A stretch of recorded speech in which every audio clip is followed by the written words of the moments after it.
నమస్తే, welcome to BCN news. నా పేరు మానస. ముందుగా ముఖ్యాంశాలు. వైసీపీ నేతల నుంచి నైతిక విలువలు నేర్చుకోవాల్సిన దౌర్భాగ్య స్థితిలో రాష్ట్ర రాజకీయం లేదన్న మంత్రి దుర్గేష్. పవన్ ను కుల చట్రంలోకి నెట్టాలనుకుంటే ప్రజలే బుద్ధి చెప్తారని వ్యాఖ్య. సాయి కృష్ణ లాకప్ డెత్ కేసులో పోలీసులను పోలీసులే కాపాడుకునే కుట్రలో భాగంగా సర్వశక్తులు ఒడ్డుతున్నారు. విమర్శలు గుప్పించిన మాజీ మంత్రి అంబటి. ఎంపీ కేసినేని చిన్ని, మంత్రి నారా లోకేష్ అండదండలతో ఎన్టీఆర్ జిల్లాలో అక్రమ దందాలు సాగుతున్నాయి. వైసీపీ ఎన్టీఆర్ జిల్లా అధ్యక్షుడు దేవినేని అవినాష్ ఆరోపణలు. రాష్ట్రపతి భవన్ వేదికగా అట్టహాసంగా పద్మ పురస్కారాల ప్రదానం. ద్రౌపది ముర్ము చేతుల మీదుగా పురస్కారాలు అందుకున్న పలువురు ప్రముఖులు. రాజకీయ నాయకుల ప్రవర్తన నియమావళి, నైతిక విలువల గురించి వైసీపీ నేతల నుంచి నేర్చుకోవాల్సిన దౌర్భాగ్య స్థితిలో రాష్ట్ర రాజకీయం లేదని, రాజకీయాల్లో విలువలేని వ్యవస్థను పెంచి పోషించిన పార్టీ వైసీపీ మాత్రమేనని మంత్రి కందుల దుర్గేష్ అన్నారు. అమరావతి సచివాలయంలో ఆయన మీడియా సమావేశంలో మాట్లాడారు. గతంలో ప్రతిపక్ష నేతగా ఉన్న జగన్ నాటి సీఎం చంద్రబాబును నడిరోడ్డుపై ఉరితీయాలని చేసిన వ్యాఖ్యలను ఆదర్శంగా తీసుకోవాలని ప్రశ్నించారు. అంబటి రాంబాబు, ద్వారంపూడి చంద్రశేఖర్ రెడ్డి వంటి నేతలు CM, deputy CM Pawan Kalyan మాతృమూర్తిపై చేసిన వ్యక్తిగత అసభ్యకర దూషణలు ప్రజలు మర్చిపోలేదన్నారు. సాయికృష్ణ అదృశ్యం కేసులో కూటమి ప్రభుత్వం అత్యంత పారదర్శకంగా, చట్టబద్దంగా వ్యవహరిస్తుందని తెలియజేశారు. నిందితుడైన సీఐ నాగరాజ్ను సస్పెండ్ చేసి అదుపులోకి తీసుకోవడం ప్రభుత్వ చిత్తశుద్ధికి నిదర్శనమని అన్నారు. నాయకుల నుంచి తెలుసుకోవాల్సినంత దౌర్భాగ్య స్థితిలో ఇవాళ రాష్ట్ర రాజకీయం లేదు. ప్రతిపక్ష నాయకునిగా ఉన్నటువంటి ఆ రోజుల్లో జగన్మోహన్ రెడ్డి గారు సాక్షాత్తు ముఖ్యమంత్రి గారిని నడి రోడ్డు మీద ఉరి తీయాలని చెప్పినటువంటి మాటను ఆదర్శంగా తీసుకోవాలా? ముఖ్యమంత్రిగా ఉన్నటువంటి చంద్రబాబు నాయుడు గారిని అంబటి రాంబాబు గారు ఈ మధ్య కాలంలో దుర్భాషలాడి నోటికొచ్చినట్లు బూతులు మాట్లాడిన మాటని ఆదర్శంగా తీసుకోవాలా? కాకినాడలో ద్వారంపూడి చంద్రశేఖర్ రెడ్డి జనసేన పార్టీ అధ్యక్షులు, మా నాయకులు పవన్ కళ్యాణ్ గారిని, వారి మాతృమూర్తిని తీవ్రంగా దూషించినటువంటి మాటల్ని ఆదర్శంగా తీసుకోవాలా? లేకపోతే ఏనాడైనా సరే వైఎస్ఆర్ కాంగ్రెస్ పార్టీ నాయకులు ముఖ్యమంత్రి గారిని కానీ, ఉప ముఖ్యమంత్రి గారిని కానీ ఏకవచనంతో కాకుండా గౌరవంగా ఏనాడైనా వారు సంబోధించారు? రాజకీయాల్లో విలువలు లేనటువంటి ఒక వ్యవస్థకి అంకురార్పణ చేసి దాన్ని పెంచి పోషించుకుంటున్నటువంటి పార్టీ వైఎస్ఆర్ కాంగ్రెస్ పార్టీ.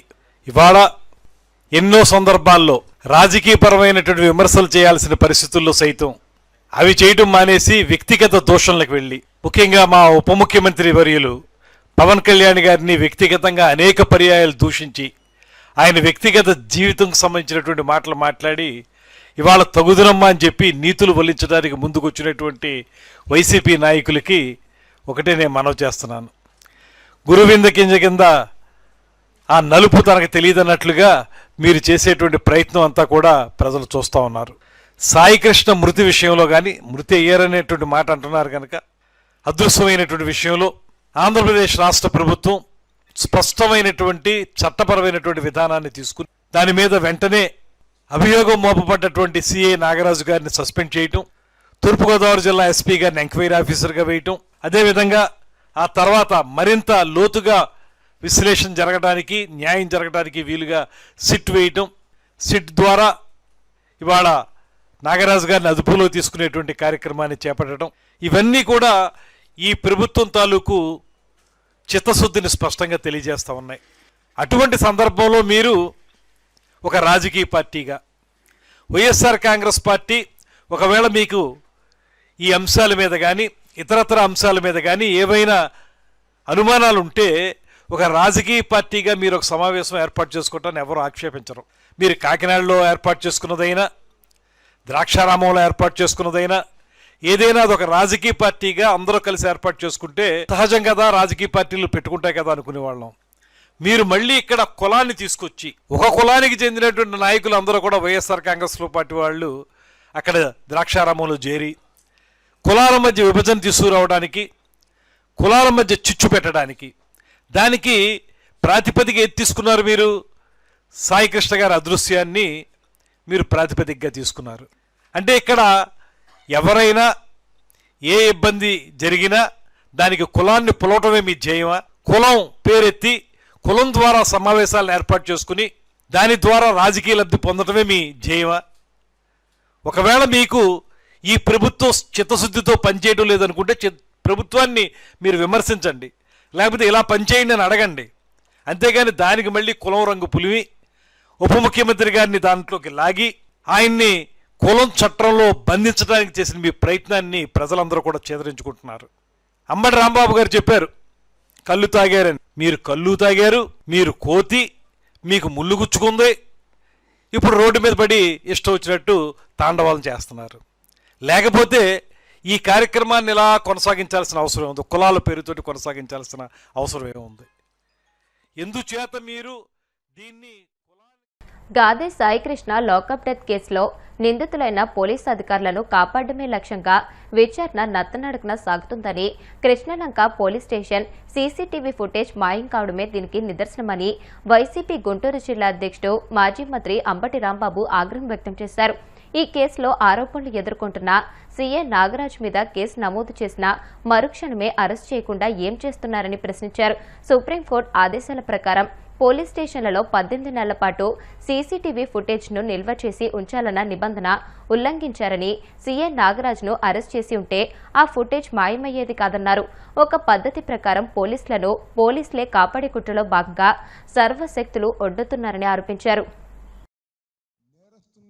కాపాడటానికి జరుగుతూ ఉంది. దీనిలో ఎవరైతే దోషులుగా ఉన్నారో పోలీసు అధికారుల్ని వారిని కాపాడాలనే ఉద్దేశంతో జరుగుతున్నట్టుగా చాలా స్పష్టంగా అర్థమవుతుంది. ఇవాళ చాలా కీలకమైన వార్త వారి పత్రికలోనే ఈనాడులోనే వచ్చింది. అదేమిటంటే సీసీటీవీ ఫుటేజీలు మాయం. 9వ తారీఖు నుంచి ఏం జరిగిందో కృష్ణలంకలో సీసీ ఫుటేజీలు తీసేశారట. వాళ్ళే రాశారు. ఏం తీశారు? ఒక టెక్నీషియన్ పిలిపించి అవన్నీ తీసేసి నిన్న మొన్నటే ఉన్నాయంట. నిన్న మొన్న నుంచి మాత్రమే సీసీ ఫుటేజీలు అందుబాటులో ఉన్నాయి, అంతకుముందు మొత్తాన్ని తుడిచేశారు. ఏంటిది నాకు తెలియగలుగుతా? ఏం చేస్తుంది సిట్టు? రాష్ట్ర ప్రభుత్వం ఏం చేస్తుంది? డీజీపీ ఏం చేస్తున్నారు? నేను చెప్పాను కదా, దీనిలో కమిషనరే దీనికి చుక్కానిలాగా ప్రవర్తించాడు. అందువల్ల సాక్ష్యాధారాలన్నీ కూడా తొలగించేటటువంటి కార్యక్రమం చేస్తున్నారు. నేను తెలియగలుగుతానండి, ఒక కేసులో ఒక ముద్దాయిని పెడితే ఎందుకు అరెస్ట్ చేయలేదు? అసలు ఎందుకు అరెస్ట్ చేస్తారు? ఎందుకు అరెస్ట్ చేస్తారో తెలుసా? నేరస్తులని కాదు, నేరారోపణ ఉన్నది కాబట్టి అతన్ని అరెస్ట్ చేసి జ్యుడిషియల్ కస్టడీలో ఉంచితే విచారణ సక్రమంగా సాగుతుందని, విచారణలో సాక్షుల్ని బెదిరించుకోకుండా ఉంటాడని, ఇలాంటి సాక్ష్యాధారాలను తొలగించుకోకుండా ఉంటారనే ఉద్దేశంతో మాత్రమే నేరారోపణ చేయబడినటువంటి అక్యూజ్ని అరెస్ట్ చేసి జ్యుడిషియల్ కస్టడీకి పంపుతారు. ఎందుకని ఇక్కడ జరగలేదు? 19వ తారీఖున మీరు కేసు రిజిస్టర్ చేశారు. కోర్స్ అది లోపభూయిష్టమైనటువంటి ఎఫ్ఐఆర్, అది నిలబడదు. దానిలో కూడా సహాయం చేయాలని అనుకుంటున్నారన్నమాట. ఈ నాగరాజు అనే సిఐని ఇంతవరకు ఎందుకు అరెస్ట్ చేయలేదు అని అడుగుతా ఉన్నా. నిజంగా కేసు రిజిస్టర్ అయిన మరుక్షణమే నాగరాజును కస్టడీలోకి తీసుకొని విచారించాలి.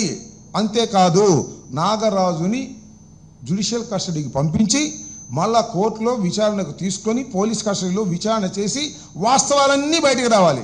అదేం రావట్లా, మొత్తం తుడిచేస్తున్నారు టోటల్గా. చాలా విచిత్రమైన వార్త ఇది. సీసీ ఫుటేజ్ యొక్క దృశ్యాలను మొత్తాన్ని తొలగించేశారు, శవాన్ని బూడిద చేశారు, బూడిదను కూడా మాయం చేశారు. ఇంకేం జరగాలి? సీఐని అరెస్ట్ చేయరు అంటే ఖచ్చితంగా పోలీసులు కాపాడటం కోసం సర్వశక్తులు ఉపయోగిస్తున్నారని చెప్పడానికి తాజా ఉదాహరణ ఈ సీసీ ఫుటేజ్ మాయం. కాబట్టి అందుకే అడుగుతున్నాం, సిబిఐ విచారణ వేస్తే తప్ప దీనిలో వాస్తవాలు బయటకు రావు, దీనిలో దోషులు దొరకరు, తప్పుకుపోతారు. ఇది వాస్తవం. కాబట్టి ఇప్పటికైనా రాష్ట్ర ప్రభుత్వం సిబిఐ విచారణకు రాసి సిబిఐ విచారణ వేస్తేనే ఆ బాధితులకు న్యాయం జరుగుతుంది, లేకపోతే ఆ బాధితులకు న్యాయం జరగదు. ఈ కేసు గాలిలో కలిసిపోయేటటువంటి ప్రమాదం ఉంది అని ఈ సందర్భంగా నేను చెప్పదలుచుకున్నా. రెండో అంశం ఏంటంటే, పాపం పవన్ కళ్యాణ్ గారు మొన్న మేము 21వ తారీఖున కాపులందరం వెంకటాయపాలెంలో సమావేశం అయితే ఆయన బహుశా 19వ తారీఖున పిలిచి చెప్పినట్టున్నాడు చంద్రబాబు నాయుడు గారు, అక్కడ కాపులు అయితే మీటింగ్ పెట్టుకుంటున్నారు నువ్వు వెళ్ళు అని. 20వ తారీఖు వచ్చి కాకినాడలో మీటింగ్ పెట్టాడు. మొత్తం ఆయనకి సంబంధించిన కాపులందరినీ రెచ్చగొట్టాడు. రెచ్చగొడితే వాళ్ళు ఏమేమి మాట్లాడుతున్నా నాకు అర్థం కాల. ఆ నానాచి ఇష్టం వచ్చినట్టు మాట్లాడాడు. మళ్ళీ అంటారు నేరస్తులు ఏ కులం వారైనా శిక్షించాల్సిందే. ఎవడు కదన్నాడు? నేరస్తులు ఏ కులం వారైనా శిక్షించవలసిందే. ఎవరు కాదన్నారు? ఎవరన్నా కాదన్నారా? అంటే శిక్షించడం అంటే ఏంటి అని అడుగుతా ఉన్నా. అయ్యా పవన్ కళ్యాణ్ గారు, ఈ మాటలు మాట్లాడే జనసేన శాసనసభ్యులు, జనసేన నాయకులు, నేను అడుగుతా ఉన్నా, నేరస్తులు ఏ కులం వారైనా శిక్షించవలసిందే అంటే నేరస్తులను పట్టుకొచ్చి పోలీస్ స్టేషన్లో పెట్టి వాళ్ళని చంపేసి వాళ్ళని బూడి చేసేసి. రాష్ట్రంలో కూటమి ప్రభుత్వం అధికారంలోకి వచ్చినప్పటి నుంచి ఎన్టీఆర్ జిల్లాలో మట్టి, ఇసుక, ఫ్లైయాష్ దందా విచ్చలవిడిగా సాగుతుందని వైసీపీ ఎన్టీఆర్ జిల్లా అధ్యక్షుడు దేవినేని అవినాష్ తీవ్రస్థాయిలో మండిపడ్డారు. తాడేపల్లిలోని పార్టీ కేంద్ర కార్యాలయంలో ఆయన మీడియాతో మాట్లాడారు. విజయవాడ ఎంపీ కేశినేని చిన్ని, మంత్రి నారా లోకేష్ అండదండలతో అక్రమ దందాలు సాగిస్తున్నారని, పోలీస్ స్టేషన్లలో అరాచకాలు జరుగుతున్నాయని ఆయన నిప్పులు చెరిగారు. ఈ అక్రమ దోపిడీకి అడ్డుకట్ట వేయడంతో పాటు కృష్ణలంక పీఎస్సీసీ ఫుటేజ్ మాయంపై తక్షణమే సీబీఐ విచారణ జరిపించాలని దేవినేని అవినాష్ డిమాండ్ చేశారు. కోట్లు దందుకునే వ్యాపారం కార్యక్రమం ఈ కూటమి నాయకులు చేస్తున్నారు. ఎందుకంటే పోలవరం అంటే ఈ రాష్ట్రానికి ఒక జీవనాడి. అలాంటి పోలవరంలో కూడా ఆ ప్రాజెక్టు మీద కూడా ఇష్టం వచ్చినట్టుగా మట్టి దండా చేసి లారీలు మట్టి ఈరోజు తవ్వుకునే కార్యక్రమం ఈ కూటమి నాయకులు అందరు గారే చేస్తున్నారు. దాదాపుగా 350 కోట్ల దోపిడీ, ఒకటి కాదు రెండు కాదు, 350 కోట్ల దోపిడీ విజయవాడ పార్లమెంట్ సభ్యుడు కేశినేని చిన్ని ఆధ్వర్యంలో ఈ మట్టి దోపిడీ జరుగుతానని చెప్పి ఈ రోజు వైఎస్ఆర్ కాంగ్రెస్ పార్టీ తరఫున మేము అందరం చెప్తున్నాం. ఒక్క విజయవాడలో ఈ విధంగా చేస్తుంటే రాష్ట్ర వ్యాప్తంగా మిగిలిన కూటమి నాయకులు ఏ విధంగా చేస్తున్నారో కూడా మన అందరం గారు ఒకసారి చూసుకోవాలి. పోలవరం కురి ప్రధాన కాలువ గట్లన్నీ గారు తవ్వేసి మొత్తం అంతా గారా ఈరోజు తరలించే కార్యక్రమం ఈరోజు వాళ్ళందరూ గారు చేస్తున్నారు. ప్రభుత్వం ఏమైంది? అధికారులు ఏమయ్యారు? మైనింగ్ అధికారులు ఏమయ్యారు? రెవెన్యూ అధికారులు ఏమయ్యారు? ఇరిగేషన్ అధికారులు ఏమయ్యారు? మా కలెక్టర్ ఏమయ్యారు? పోలీస్ శాఖ ఏమైంది? ఈ విధంగా దండా చేస్తుంటే, ఈ విధంగా మట్టి తరలిస్తుంటే ఏ ఒక్కరన్నా పట్టించుకున్నారా? నాయకులతో చేతులు కలిపి అధికారులు గారా ఈరోజు కూటమి పార్టీలో నాయకులుగా మారిపోయారు. వాళ్ళు చేసే దండాలో గారా వీళ్ళు చెయ్యి కలిపి ఈరోజు దండా అంతా గారా చేసుకుంటూ ముందుకెళ్తాం గారు జరుగుతుంది. ఈరోజు నిజంగా చాలా ఆశ్చర్యకరం. నేను గతంలో గారు అనేక సందర్భాల్లో చెప్పాను, ఎంతో మంది పార్లమెంట్ సభ్యులు మా విజయవాడకు వచ్చారు. కానీ ఇలాంటి పార్లమెంట్ సభ్యులు ఒక విజయ్ మాల్యా వీళ్ళ గారు పనికిరారు, వీళ్ళెవ్వరు గారు పనికిరారు. వీళ్ళందరి గారు మించిన స్కాములు చేసే వ్యక్తి ఎవరైనా ఉన్నారంటే మా ఎంపీ కేశినేని చిన్నియే.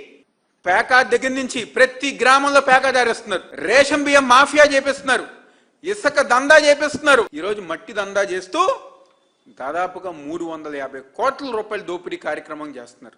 ఒకటే మాట అతను చెప్పేది, మొన్న ఎన్నికల్లో నేను 100 కోట్లు ఖర్చు పెట్టాను, ఇప్పుడు ఆ డబ్బులు నేను రాబెట్టుకోవాలి కదా అని చెప్పని ఈరోజు ఇలాంటి కార్యక్రమాలు చేస్తున్నారు. దేవాదాయ భూములు కబ్జా చేస్తామని చూస్తున్నారు, ఆ భూముల మీద వ్యాపారం చేస్తామని చూస్తున్నారు. నీచమైన కార్యక్రమాలు.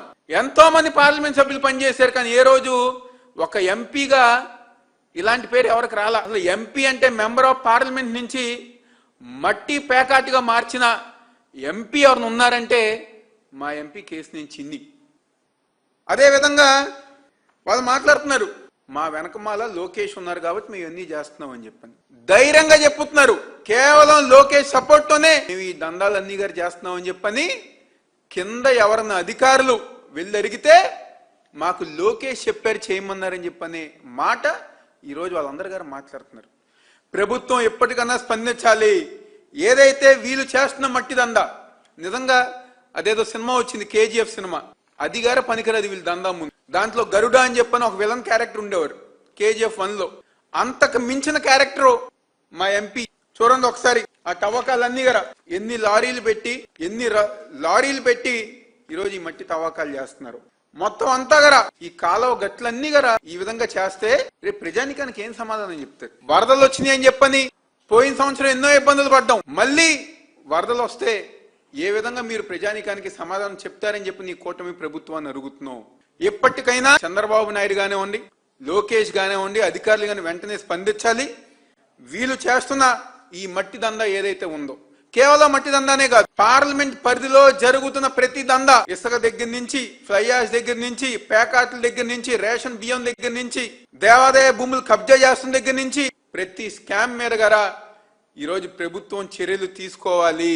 ఇలాంటి ఒక వ్యక్తి, ఎందుకు పనికిరాని వ్యక్తి ఈరోజు మాకు ఎంపీగా అందించి. ఇప్పుడు కాసేపు ప్రకటనలు.